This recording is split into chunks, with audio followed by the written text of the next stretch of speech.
Sri Lanka's most powerful news brand.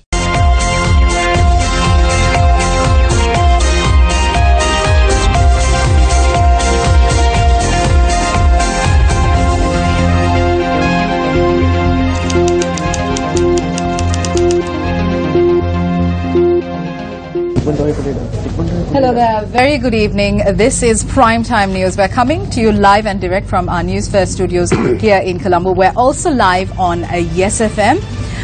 Let's start off the news first by taking a look at tonight's headlines.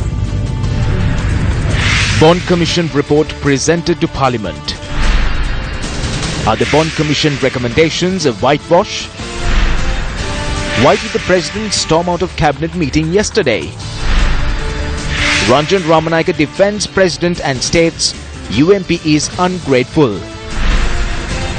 Czech Republic Prime Minister and government resign following no confidence motion.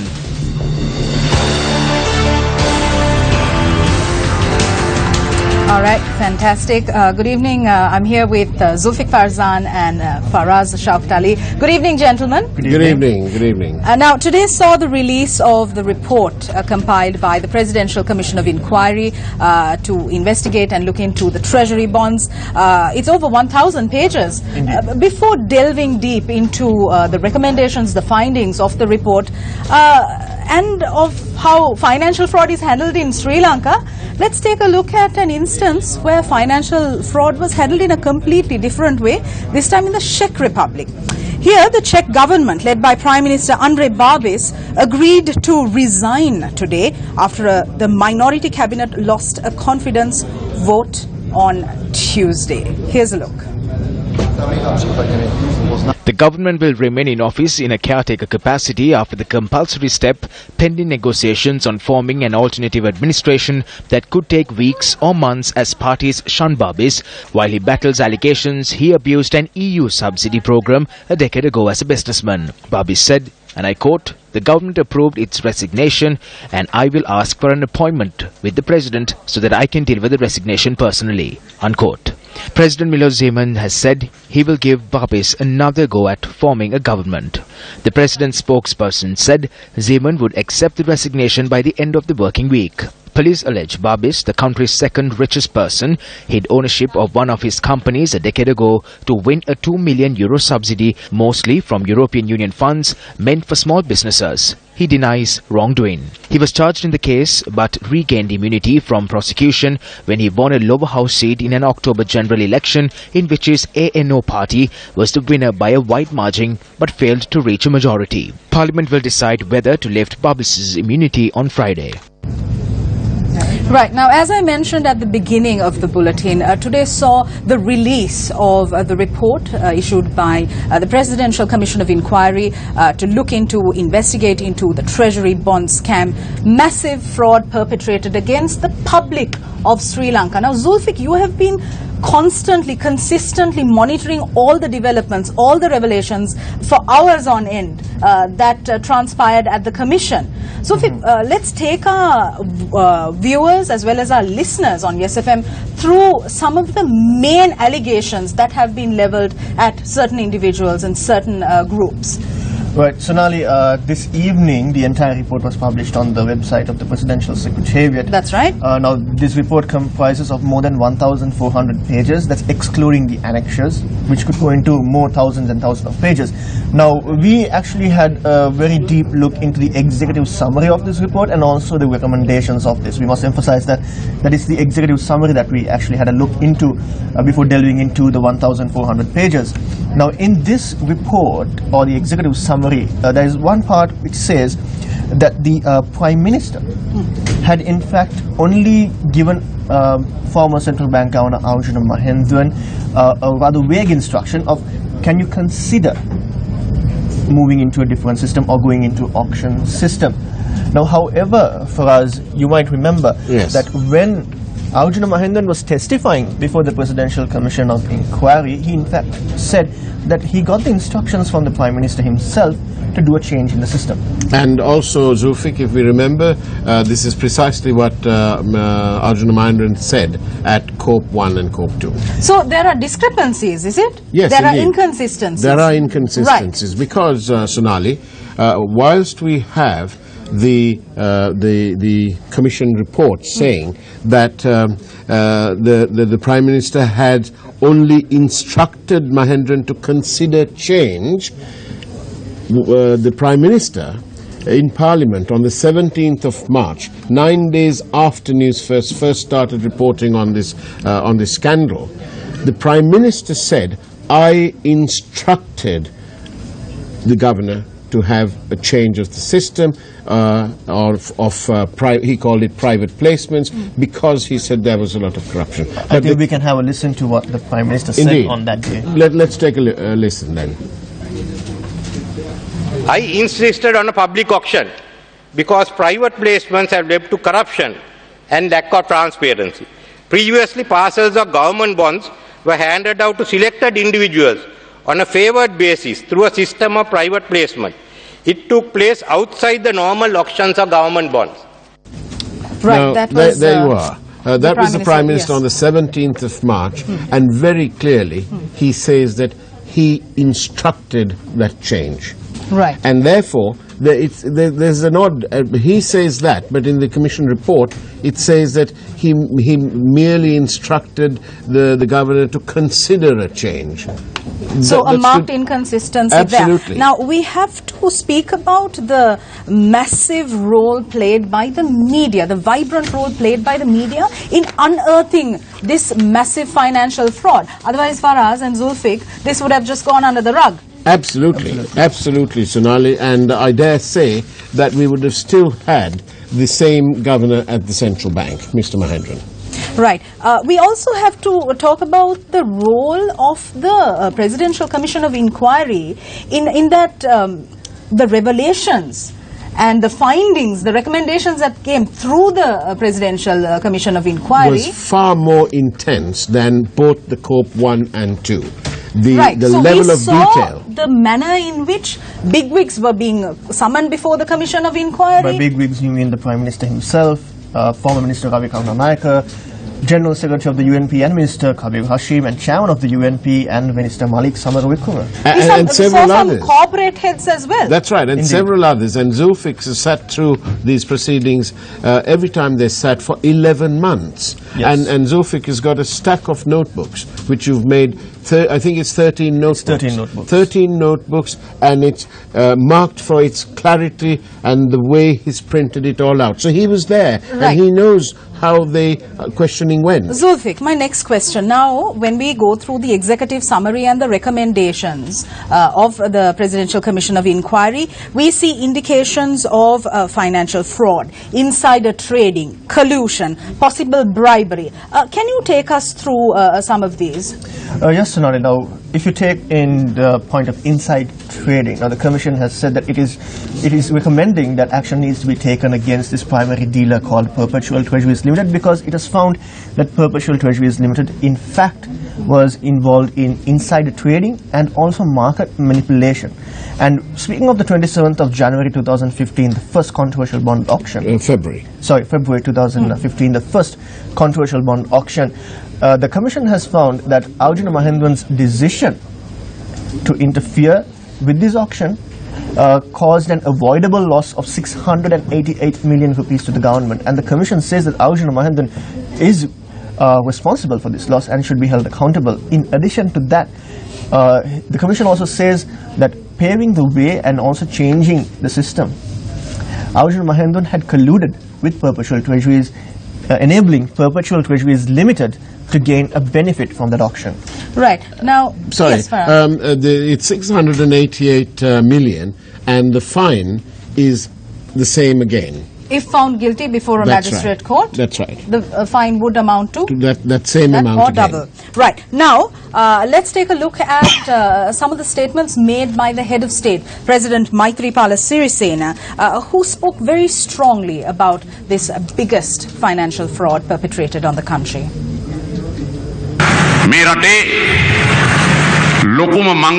The biggest robbery in the history of this country is the central bank robbery. I appointed a presidential commission to investigate this scam.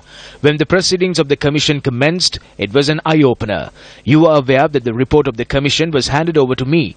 I came before you today after initiating operation at 2 this afternoon. I summoned the Attorney General, the Director of the Bribery Commission and the Governor of the Central Bank to my office this afternoon.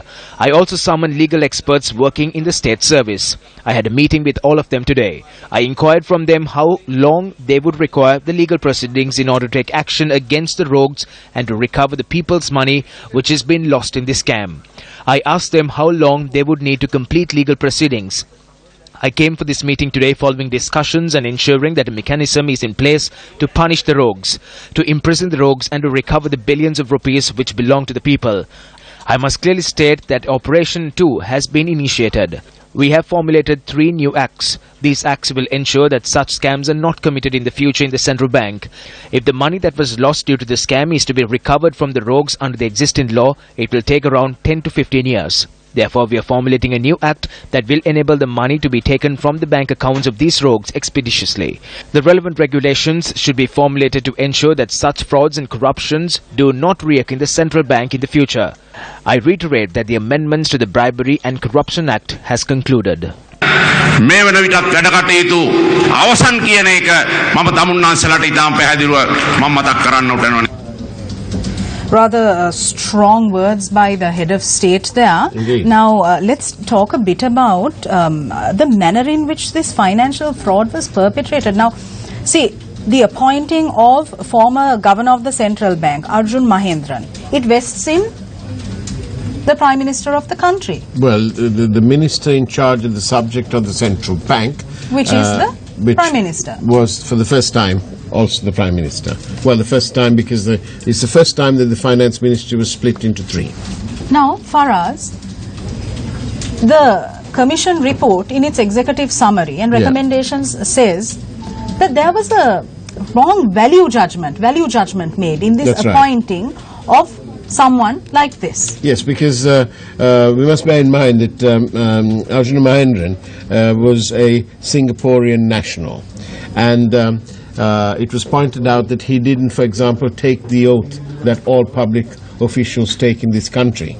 And so there was nothing illegal about it, but Correct. It was a value judgment that the commissioners spoke about. Right, so if the value judgment had been different, Sri Lanka wouldn't have been dealing with this right now, no? Arguably so. Right. Zulfiq, now we've seen the manner in which there's been a lot of delays in the system. For example, even if we take the audit bill, for example, right? Audit bill has seen amendments, dilutions being made. And the 24th amendment just took place recently. Now, recently, former Minister Ravi Karunanayake also spoke to the media. Let's see what he has to say. ඔබතුමා ඉල්ලීමක් කරා ජනාධිපති ලේකම්කාරයා තොරතුරු දැනගැනීමේ පනත අනුව බැඳුම්කර සම්බන්ධ වෙන වාර්තාව ඔබතුමාට ලබා දෙන්න කියලා. ඒ වුණාට අගමැතිවරයාට ඒ වාර්තාව ලැබිලා තියෙනවා. ඒ මොකද ඔබතුමාට ලැබෙන්නේ නැතුව අගමැතිතුමාට ලැබිලා තියෙන්නේ. Who said that I did not receive the report? Do I have to publicly announce that I have the report? We have got it. When the Prime Minister gets it, we also get it. We now know why the government doesn't put this out in the open. Because it is a massive fraud, they don't publish this to the public. Otherwise, what other problems do they have? Why don't they reveal everything? ජනාධිපතිවරයා කියනවා පික්පොකට් ගහලා මිනිස්සේ මොරා දුවනවා කියලා කෑ ගහනවා කියලා. මේක ඔබතුමාට අරපු ඉන්ටැක්ද? මං හිතන්නේ I don't think the president will do such cheap things. What you think is not what he thinks. Maybe it was a hint to the Rajapaksas. Everyone saw how they behaved in parliament. What of the behavior of the Prime Minister? The Prime Minister made a statement and the Rajapaksas didn't let him read. So what is the issue here?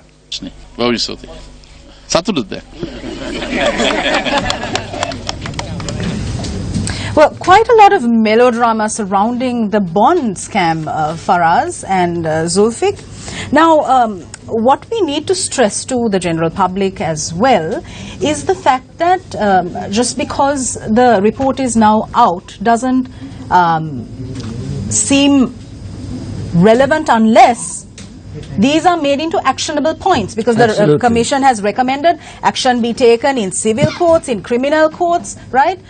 So these have to be done, but we've been seeing constant delays in the system of justice. The implementation mechanism, let's talk a bit about that. That's exactly the implementation mechanism. When we also have to be aware that the recovery process isn't just the only thing. The rules have been broken. There are recommendations elsewhere in the report about the penal code, action under the penal code, and so on. So we really must see some action now. Right, Zulfi, the recommendations now have to be actionable. Indeed. What are your thoughts on this?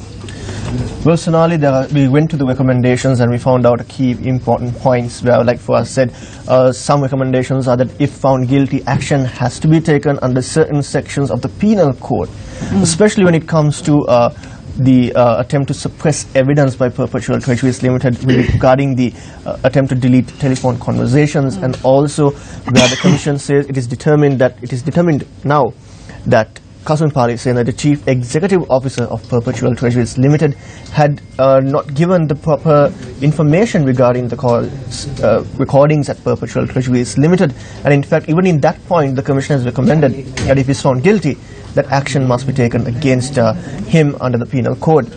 And however, there's one point that caught my eye, and it's really interesting, that they're asking the relevant authorities to consider if action needs to be taken against 2 employees at PTL because they turned state witnesses and they were the whistleblowers who exposed that there was an attempt to delete the phone calls at PTL. There's also a recommendation about looking into the possibility of possible bribery, right? Indeed. That comes relating to the former Finance Minister, Kananayake, where a recommendation has been made to find out whether he derived a certain massive benefit from the lease payment by Walt & Rowe Associates. Now, Walt & Rowe Associates is an associate company of Perpetual Treasuries Limited. Now, this lease was paid to a massive apartment located in the heart of Colombo.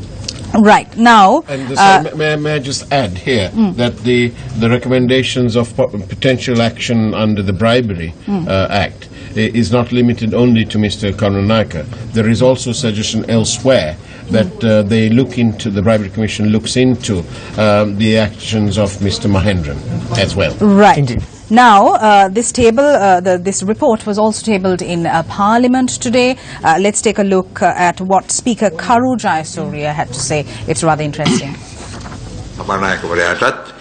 We spoke to the leader of the House as well as the leader of the opposition and decided to convene a party leaders meeting on Monday, the 22nd at 9:30 in the morning.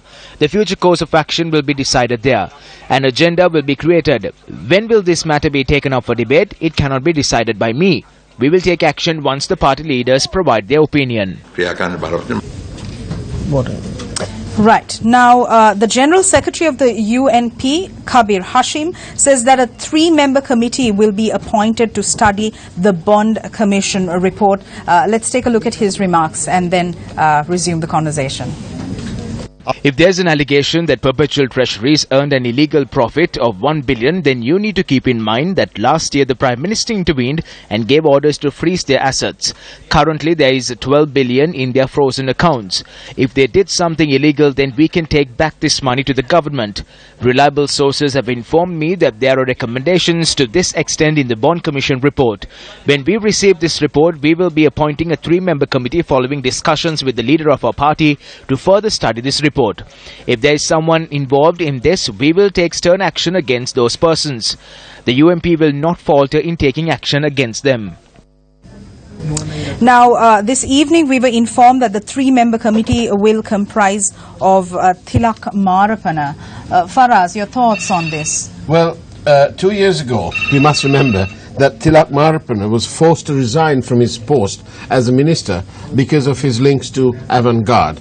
And there was a clear conflict of interest over there. And today, Prime Minister Ranil Wickremesinghe was in Horana on a sudden visit to the tyre factory of which the investor Nandana Lokavitana, a controversial individual with deep ties to the former government. Right, so this topic of conflict of interest keeps rearing its head like a ubiquitous animal almost. Indeed.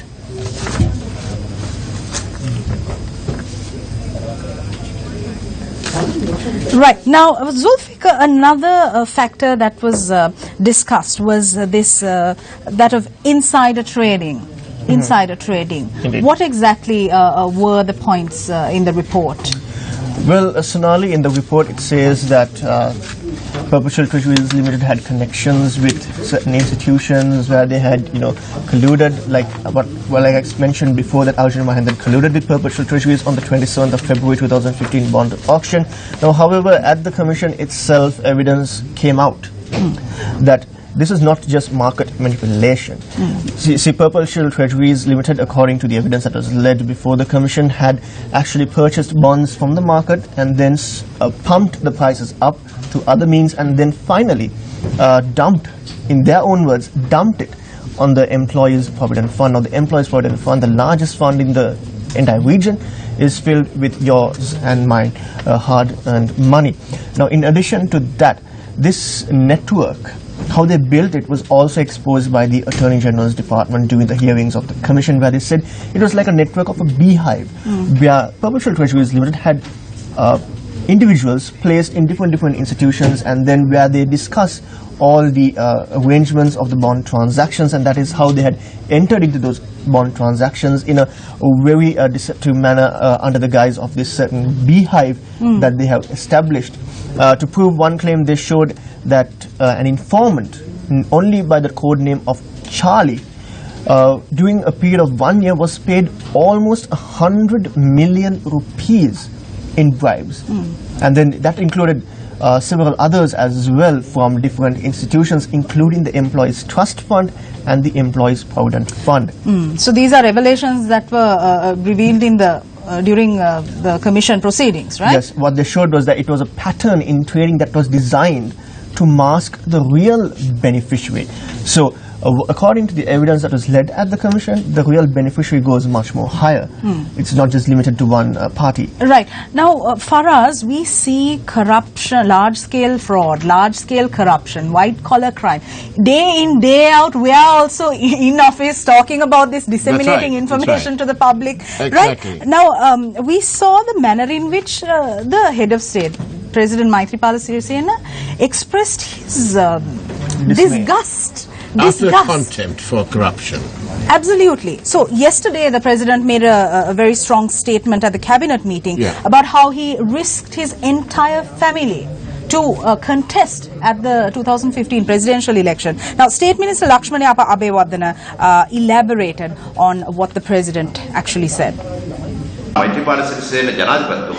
President Maithripala Sirisena won as a common candidate. When he came into power, he said he will rid the country of fraud and corruption, ensure freedom of the public and bring back respect to civil society. This is what he had expressed in cabinet yesterday. He had reiterated this is the reason he had come out of one place to contest. He had asked whether he can remain in power without fulfilling his promises. Why have they gotten so hurt because of these things? No one need to put this cap on themselves. If there is anyone who continues to come out to express views on these issues, then as SLFP, we will not back down from protecting the President. Who are these amateur politicians who are slinging mud? Some of the people who are making these charges are first-term parliamentarians. They might not know about the history of Parliament. They don't know if they can win by challenging a party leader. Criticism against the President has been mounting. Here's what State Minister Ranjan Ramanayake had to say. People from our own party are insulting the President. They did not say this before the 8th of January 2015. What did they say back then? They called him the savior. They called him the liberator. That is what he was called back then. No one had the backbone to come out against the murderer, the thug back then. Who took that risk? It was Maithripala Sirisena, the Honourable President. You cannot forget the past and exploit a person and be ungrateful thereafter. This is the bitter truth spoken by Ranjan Ramanayake. If there were bond thieves in our party, I am a person who spoke about that as well. If John Amaratunga broke down walking paths, I spoke about that as well. What are these two individuals doing? They are trying to protect their party. They are carrying out party politics. I am asking both of them to do politics for the people. Do not treat the rogues in the party in one way and treat the other rogues in another. Appoint commissions and punish all the rogues. What will happen through this quarrel is that the former thug will emerge. This is empowering him again. One can suspect as to whether this is a conspiracy of the former President Mahinda Rajapaksa to divide these two people. During the hard times, President Maithripala Sirisena came forward and rescued us. Be grateful for that. It seems that our party is not grateful. Janaka Pereira in Sabaragamu sacrificed his life for us. He is not remembered. We have made a lot of sacrifices for the party, but if there is a small issue, even the electorate is removed from us. Things like that happen. A main thing a party must have is gratefulness. I have to ask the members of the party not to attack the person who came to our aid during hard times.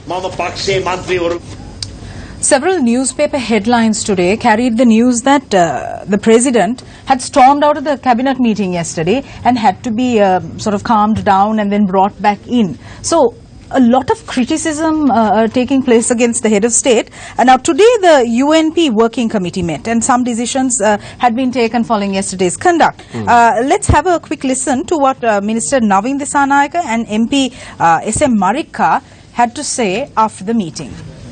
The Prime Minister, as the leader of our party, advised the members not to level allegations against the President. With regard to the Bond Commission, the public will have the report tomorrow. We also have discussed on this and our political stance. The Prime Minister strongly advised the young MPs not to level allegations against the President.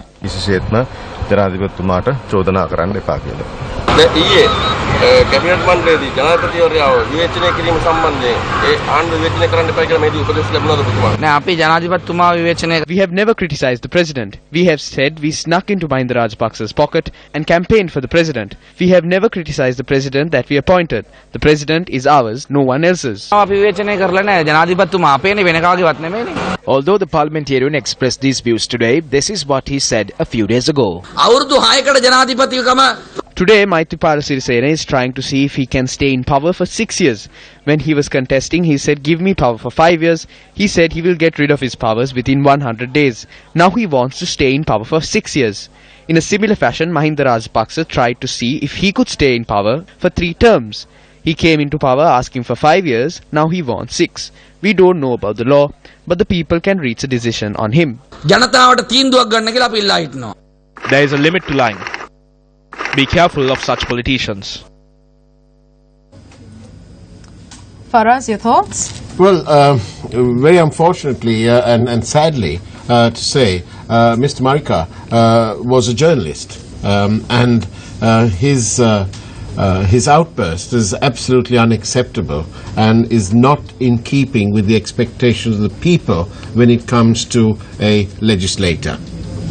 Yeah, so on the same note, Faraz, here's State Minister Sujiva Senasinghe making a statement.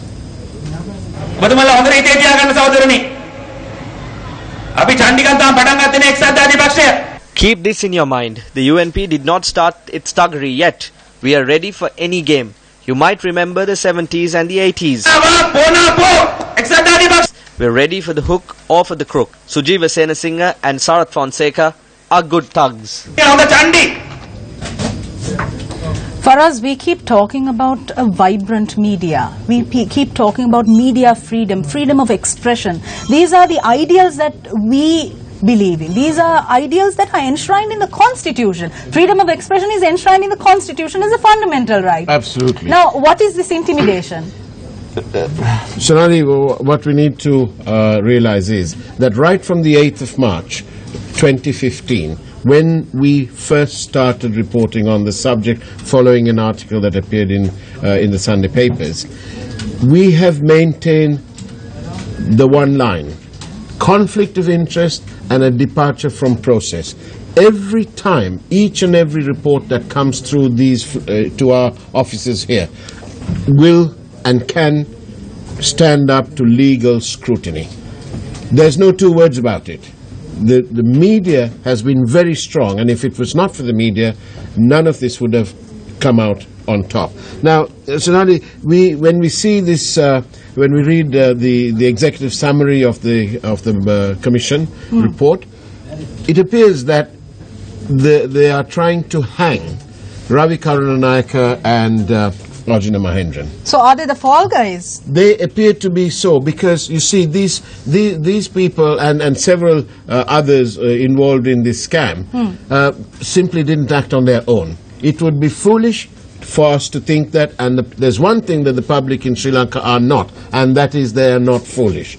And this scam goes far, far higher than what it appears. They're just trying to hang two guys and think that everything will be fine, but actually there are people involved who are higher than Ravi Karunayaka or Mr. Mahendran. Zulfiq, your thoughts? Sonali, I would like to add something that we did not come across in the executive summary of this report.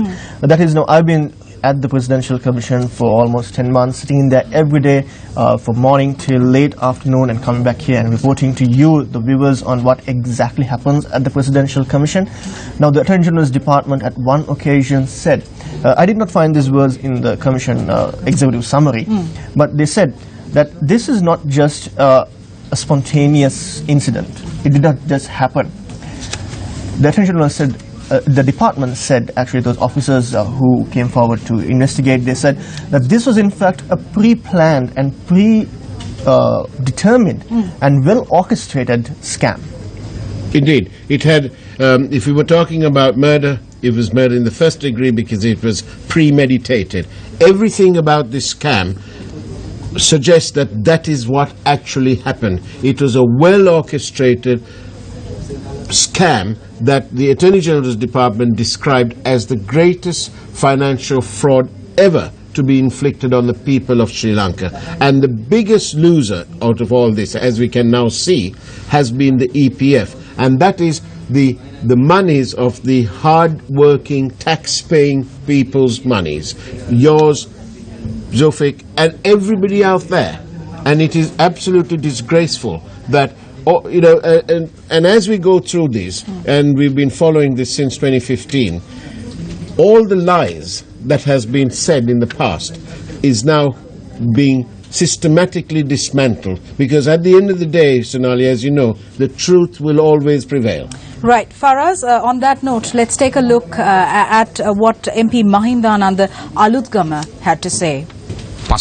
These attacks are carried out based on instructions the backbenchers receive from the top brass of the party. The backbenchers will not launch such attacks without instructions to do so. The President retaliated at the cabinet meeting. We have received reports to say that the Prime Minister, together with the backbenchers, went and cried and settled the matter.